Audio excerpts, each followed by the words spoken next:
families, it's great to be here today for Family Matters St. Lucie Public Schools Parenting Guide. We are excited to be your hosts. My name is Rebecca Benton, and I'm a life skills parent educator with Student Services. Hi again. I'm Dejan Jackson, Family and Community Outreach Administrator on special assignment for St. Lucie Public Schools. The focus of our show today is to spotlight autism awareness in St. Lucie County. The purpose of Families Matter St. Lucie Public Schools Parenting Guide is to give parents and families information about the resources found within our local community. The resources shared could be in the form of people connected to St. Lucie Public Schools, like school counselors, district support personnel, or educators on your child's campus. Or the resources could be found on our St. Lucie Public School website, and it could be in the form of local community agencies that help your child achieve success. You play a pivotal role in the life of your child and children, and as always, our aim is to support you. We are so excited to discuss autism awareness in St. Lucie County. Joining us today is a trusted leader in our district, Anne-Marie Miserocchi. Say that 3 times fast. But she's amazing. She works with our exceptional education department and has a wealth of knowledge to share with our viewing audience. Welcome, Anne-Marie. Can you tell us a little bit about yourself and the role that you play in St. Lucie Public Schools? Yes, of course. Thank you for having me here. I'm thrilled to be here today with you guys. I've worked with individuals with autism for over 20 years now. I started That's impossible. when I was Right? You started when you were 2, right? something like that. I was in college. I worked part-time for a behavior analyst. And then I started working for St. Lucie Public Schools in 2004. I started out as a teacher in a classroom for students with autism. After that, I did that for about 10 years. After that, I moved into ESE specialist, an exceptional student education specialist at the school-based level, and now into my current role as a program specialist in the ESE department here at the district. In this role, I support schools, ESE departments, my assigned schools, anything with the ESE department, I provide support there. I also support schools with my program, autism. So anything related to autism that schools or teachers have questions about or need support with, they can reach out to me. I attend IEP meetings, either at the request of the school or the request of parents or guardians, among many other things. It's very busy down in our floor. Yes. So let's get started. What is autism? And I know there's lots of common myths with it, so I would love if you can maybe debunk some of them. Yeah, of course. So generally speaking, autism or ASD is a social communication disorder that, according to the most recent data from the CDC, affects about 1 in 31 people currently. It's a condition that reflects a wide variety of symptoms and levels of impairment, which vary from one person to the next. Which is why they call it a spectrum. You may have heard the statement, if you've met one person with autism, you've met one person with autism. That statement is just used to emphasize the fact that it can vary so much between people.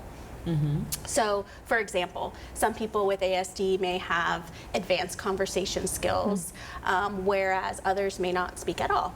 Some people need a lot of support in their daily lives, and some need very little or no support at all to live and work in the community. Absolutely. And so there are myths that are out there when it comes to autism spectrum.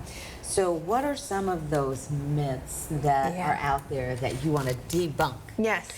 Yeah, so there's many myths out there. So just kind of cover a few. I've heard, I don't know if you've heard, people with autism have no sense of humor or no empathy. Completely a myth there. Absolutely not. Another one is all individuals on the spectrum who are non-speaking also have a cognitive impairment. Completely a myth. Of course, yes, in certain situations, but certainly not all. And actually, according to research suggests that people who are diagnosed with autism are actually 1.5 times more likely to have an above average IQ than people not diagnosed with autism. That's amazing.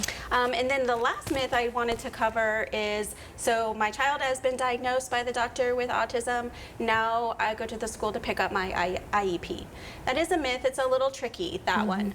It's not an automatic. So a medical diagnosis and a school-based eligibility are 2 separate things. We have our own process here in the school system that includes an evaluation by a school psychologist and a speech language pathologist. So a medical diagnosis does not override that process in the same way a school-based eligibility does not override a medical diagnosis. You know, when you're out and about in the public and you say, oh, I'm an educator, right? You become an expert in the field. And when people dive a little bit further down and you say, well, I work with autism, right? You become that expert. So when families hear that, what should families do first if they suspect that their child may be on the autism spectrum? Yeah, so there's a couple of different directions to go if a family suspects that their child has autism, depending on the child's age. But first and foremost, if you have any concerns, a great place to start is talking with your pediatrician to share those concerns and have a conversation there. But after that, if a child is 34 months or younger, which is basically 2 years, 8 months, Early Steps is a program that provides evaluations for children. Once they're 34 months or older, or 2 years, 8 months or older, families can reach out to Fiddlers, which is the Florida Diagnostic and Learning Resources System. Our local Fiddlers covers a 4-county area, but we're so lucky to have them housed right here in St. Lucie County in our district offices. So they provide evaluative services for children who are under 5 and not yet in kindergarten.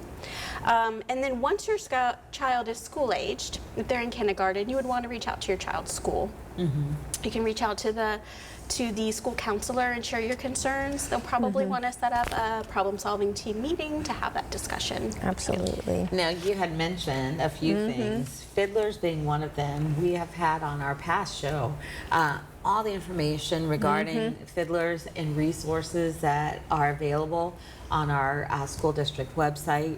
And then you mentioned also talking with your child's school. We also really encourage that, because you partnering with your child's school allows you to be able to see and confirm some of the things that you may see or hear at home. And then having that conversation with your village really makes a big impact. So starting early with anything is really important. So what are some early signs or characteristics of autism that families might need to be on the lookout for? Yeah, that's a great question. Before we talk about early signs and symptoms, just a note, it's important for parents to know any of the signs or symptoms we talk about now in isolation, it doesn't automatically mean that your child has autism. It's just something to keep an eye on. So when we talk about our babies, right? So we think about development. About 9 months old, you want to start seeing some eye contact. You want to start see them sharing their facial expressions with you and sharing moments of like happiness and sadness or surprise. And then by the time they're about 12 months old, they should typically be able to start playing little games like patty cake, pointing to items of interest, and getting your attention to be able to share those moments with you, waving hello and goodbye and sharing that interaction. So those are things you want to look at when they're very young. As children get older, autism may look like trouble with emotional regulation or keeping friends. It can look like repeating words or phrases. It could look like repetitive body movements or motions that don't really make sense to you. It could look like getting overly upset about minor changes in a schedule or routine. It could look like having obsessive interests, very restrictive obsessive interests, or atypical reactions to the way things sound, smell, look, feel, or taste. And you know, when you first are getting ready for your bundle of joy, you check out what to expect when expecting. You also talk with parent groups about those milestones that should be looked for, and you had touched on that. I love that for parents to start thinking about and getting information about that. And so when we think about the evaluation and the process, diagnosis process, how does that work, and what should families expect? Yeah, so I can talk about the evaluation process in the school setting. A diagnosis can only be done by a medical professional, so that's an important distinction that is often confused, so I'm really glad you mentioned that. So there's several steps in the evaluation process in the school, so just bear with me for a second. Typically the process starts with a meeting. Like we said before, someone has concerns. It can be either the parent or the school. Problem-solving team meeting is scheduled where you talk about the concerns. Typically, the team will try to think of some interventions that maybe can be put in place to address the concerns. Sometimes those interventions get put into place and the concerns go away, right? The interventions work, and so that's always amazing, and there's no need for moving forward into an evaluation. But in some cases, interventions are not successful, or the impact is so great that the team determines an evaluation is needed immediately. So in that case, the parent or guardian provides their consent for the school district to evaluate their child. So after the consent is signed, then the speech language pathologist and the school psychologist coordinate and conduct their evaluations with the child, and then another meeting is scheduled to review those reports. So at that next meeting, eligibility is determined. So in the school setting, we look at the criteria set forth by the Department of Education in Florida and the results of the evaluation and see if the student meets those criteria. So if they do, then they're eligible, and then we schedule another meeting to create an individual education plan. And that plan is for student, it outlines what the school district will be able to provide for supports and come up with goals that the school will work on with the child at that meeting. So if you've been following along, that's 3 separate meetings That is. over time. And so typically that's how it rolls. But I say typically because each situation is different, each child is different, and we really individualize it to the student's needs. So depending on the decisions of the team along the way, it could be fewer meetings or it could be more. And we have talked about the evaluation process before. So if you have not checked out those episodes, please visit our website and click on Families Matter. Those resources are right there for you. Start gathering the information, jotting down questions that you may have. Bring those questions, and also bring your village with Absolutely. you. You are, as a parent, your child's first teacher, and you are the expert on your child. So please, please, please, we encourage you to do that because we want you to have all of those resources at your fingertips. And all these meetings can be really daunting, especially the IEP meeting. That one in particular can be really overwhelming for families. Do you have any tips of things that parents should know when they go into that IEP meeting? Absolutely. So the first one is parents are equal members of the team. Like you said, I agree, it can be a little daunting to walk in to a room, and you've got a school team there with all these experts sitting around the table. But it's important for parents to remember you're the expert of your child, and you bring very important information to the team there. The second one is that parents can invite whoever they would like to come with them to a meeting. We always ask if you'd let us know so we can make sure there's enough seats and all of that. But you can always bring whoever you'd like with you to a meeting. Parent participation is important, right? So we want you to work with the school to come up with a time and date that you'll be able to participate in the meeting so you can provide your input on your child and take part in that. The very last thing that tip that I want to provide is that once a parent signs consent for their child to be evaluated, they receive a document called procedural safeguards, and it's kind of a long document that's stapled together outlining your child's rights as a student with a possible disability.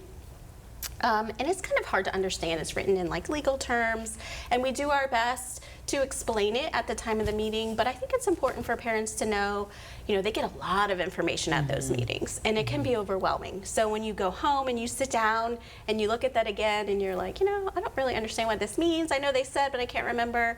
Please reach out to your school-based contact. You can reach out to our district ESC department. We want to make sure that you understand all the information that's given to you during those meetings. Absolutely. So communication is so critical. What are some effective strategies families can use at home to support students with autism? I love this question. There's lots of different things to do. I'm going to give you a couple of strategies. And I know it's kind of a running theme for me today, but it is very individualized. Some things that work for some students or children don't work for everyone. But a couple of really great suggestions to support communication is to use visual schedules or any visuals really at home. So we use those in the classrooms, and what that means is, so you might sit down and talk to your kid about what the day is going to look like. You know, for example, we just had Easter, so okay, today's Easter, we're going to go to a church service, we're going to go out to breakfast, and we're going to do A, B, and C. So verbalizing that to a student, and then also pairing it with something they can see, right? Having it written down or having it paired with pictures. Anytime you can add multiple ways you give information to kids, there's a better chance they're going to really soak that learning in. The next one is giving extra processing time or think time. I know as a teacher, when I was teaching, that one was hard for me. We learned that as teachers, right? Yes. Yes. I tend to talk quickly, you ask questions, and in your mind you feel like you're giving people enough time, but really we need to kind of take a beat and step back and let our kids really process what we're asking them to do, what we're telling them is happening. It might feel odd at first, but just give them a little extra time there to think. You can encourage communication through play. You can create opportunities for communication with preferred items. Students have special interest in items, so you would want to use that to your benefit there. And then my favorite strategy, actually learned from someone at CARD, and that is to live out loud. And basically what that means is you can be your own narrator, right? So you're not necessarily telling your kid, your child, but if they're in the room with you and you're doing something, you can just explain in words what you're doing and why, because it aids in communication for them. So not only are they seeing you do X, Y, Z, they're hearing what you're doing and why. So it kind of supports their learning that way. Oh, I love that. That's such a great strategy. Now, what about with social skills? Do you have any tips for that? And these all kind of sound like they could work for all kids, which I love. So that's great. Yeah, you're absolutely right. They could work with all kids, like any good teaching strategies, right? We know that. They work for every kid. So to support social skills, a couple of tips. In the school setting, a lot of times we use social stories. A social story is basically just a little story outlining what we want kids to maybe do or not do. A quick Google search can find you many social stories online on various topics, or you can make your own. If you make your own, you can use pictures of your own child in the stories. That makes it kind of interesting for them and engaging. So that's a great suggestion. You can practice turn taking through games. You know, you can do role playing, which is acting out social situations without the social pressure of being with some unfamiliar people. And then just follow your child's lead. Get down with them, start where they are, and just kind of sneak those skills in, sneak that learning in. Yes, Sneakiness. yes, yeah. Well, and the social situations can be kind of overwhelming, Daunting. and and like scary for all kids, especially children who have autism. So they can feel overwhelmed or anxious. What are some ways that adults and parents can help when they're feeling overwhelmed? Yeah, so there's a lot of things you can do to help. So you might notice a change in a student, right? So if they're starting to feel overwhelmed, if they're usually quite loud, they might get quieter. If they're usually quiet, they might get loud. If they have repetitive movements that they do all the time, they may stop or they may increase. So really any change I would look for, and then you can try to work to adjust the environment to help them become regulated, right? So if it's possible, you can change the lighting or the sound in the room, lower your voice and talk quieter, or stop talking at all for a while. Offer choices to the child. You know, when we're feeling elevated emotionally, it's difficult for us to pull information from our brains. So providing choices is a great strategy. when we're really upset and someone says, what do you want or what do you need? They might not really be able to answer that question when they're Right. feeling overwhelmed. So saying things like, would you like to go for a walk? Or, hey, I'm gonna go for a walk outside. Want to come with me, or let's go? Or just being sensitive, finding a trusted adult who Absolutely. knows the person well to come help actually also is a great strategy too. You know, when you find that trusted adult and you have those feelings of overwhelmedness, you kind of lean on that person, and sometimes you lean on a lot. But we also want to encourage independence. So how do we find that balance? What would you suggest, or tips can you give us for developing that independence as well? Yeah, obviously independence is very important. So a child with autism may require longer to master those independent skills. But you're right, you have to kind of walk that tightrope of providing just enough support, but not too much where we're holding them back, right? So I encourage families, and I challenge them. You know, it's hard as parents to watch our kids struggle. We don't like to see them struggle. So true. But I challenge families, you know, it's okay if your child fails the first time. It's okay if they fail the second time, or many, many times in a row. We just want to be there to help support them through that and navigate those situations. Absolutely. So speaking of independence, transition planning is very important as we support older students with autism. Can you talk to us how this looks? Absolutely. So actually transition planning starts when they're quite young, right? So transition skills at their most basic level are the ability to make a choice based on preference. So, you know, for example, in kindergarten, that might look like, would you like the red crayon or would you like the blue crayon? Or, you know, you want grape juice or apple juice at home maybe.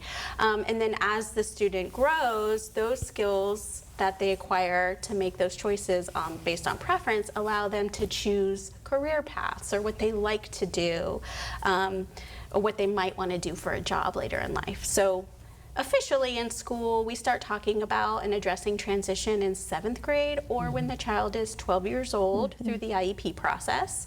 And that just kind of looks like starting the process of thinking about what a child wants to do, how can we build on those skills to get them there, are there any barriers that we can work on to get them where they want to be once they graduate from high school. And we've talked about career planning and choices through Zello and some of the resources that we use within our district. Speaking of resources, what are some community resources, programs, or services that you recommend for families with students with autism? That is a great question. So we've talked about a few already, but I do want to add, I highly recommend registering with FAU CARD. So CARD is the Center for Autism and Related Disabilities. Our local branches with Florida Atlantic University is housed there. We work closely with CARD here in St. Lucie County, and they have a tremendous number of resources available on their website as far as connections to community resources. They have professional development that they offer for professionals and for families alike. And you can find all of that on their website. It's a great, great resource. The second one that I want to mention today is Project Lifesaver. And Project Lifesaver is, you cannot overstate the importance of this resource. It is offered through, it's an international organization, but locally it's offered through St. Lucie County Sheriff's Office and Port St. Lucie Police Department. And basically what it is it's offered for people who suffer from Alzheimer's or from conditions like autism who may have a propensity for wandering. So it's a tracking device that can be worn either on the wrist or the ankle, and if a person goes missing, their loved ones can call 911 immediately, and then they can aid in tracking that person and finding them. I do want to say also, even if you don't have a Project Lifesaver device on your loved one, if they go missing or you can't find them, a lot of times we want to go look for them immediately, which we do, but call 911 too. Absolutely. Yes. Alert them, have them come help, because seconds matter in those situations, and you want as many people as possible out there helping you. And as we know, we live in Florida and we're surrounded by water, right? So children with autism tend to be attracted to water. So it's so important and very scary for these families. So Project Lifesaver is a great resource for that. I also want to add recently that there's a free swim voucher program in the state of Florida. Oh, wonderful. And they upped the age just a couple of weeks ago from 3 to 7. So if you have a amazing. child 7 or younger that you would like to get swimming lessons for, you can go seek out those vouchers and find more information at watersmartfl.com to utilize that resource. And with summer just right around the corner, that's great. And as always, we're going to link all of those resources on our website. Now, summer, like I said, so soon, but this month is a special month. It is Autism Awareness Month, so we know why it's so important. It's really important all year long, but why is this special month so important? Yeah, so Autism Awareness Month and Acceptance Month is important for so many reasons, but it's important because it serves to educate the public, to reduce misinformation and sometimes harmful stereotypes, so we can promote a more supportive and accepting environment. Yes. Oh, it's wonderful. So why is it important for schools to participate in Autism Awareness Month? So I think it's important for schools to participate in Autism Awareness Month activities because it shows, at this point, I think, either you know someone or you're related to someone on the autism spectrum. So it allows us to support and show that we see them and they're included in our communities. Yeah, and we've seen schools participate in really meaningful ways. Can you list just a few for us? Absolutely. So I've seen schools do things like have really beautiful bulletin boards in prominent locations in their schools. Some schools sell t-shirts that they allow faculty and staff and students to wear as part of the dress code. We have parent nights. I've seen week-long celebrations where each day is a different theme. Autism acceptance pins or bracelets. In our department in student services, we encourage people to wear blue on Fridays in April to support autism acceptance. Oh, such a wonderful time. And Anne-Marie, you have just shared so much information for this month, but all year long, and we're just so thankful for all the amazing resources that you shared with us. So we thank you so much for being with us today. And as always, the information that we shared will be on our St. Lucie Public School website. We always give you a ton in today's show, so we hope you learned more about autism awareness in St. Lucie Public Schools.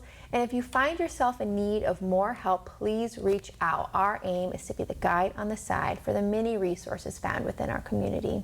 And if you have missed any of our shows, please tune in to WLX Horizon app to watch it, connect, and feel caught up. Catch our St. Lucie Public Schools social media outlets and our homepage for our next show. Next month, we are dedicating our show to community spotlights, including water safety and financial planning. Dive right on in with us. Remember, all families matter in St. Lucie Public Schools.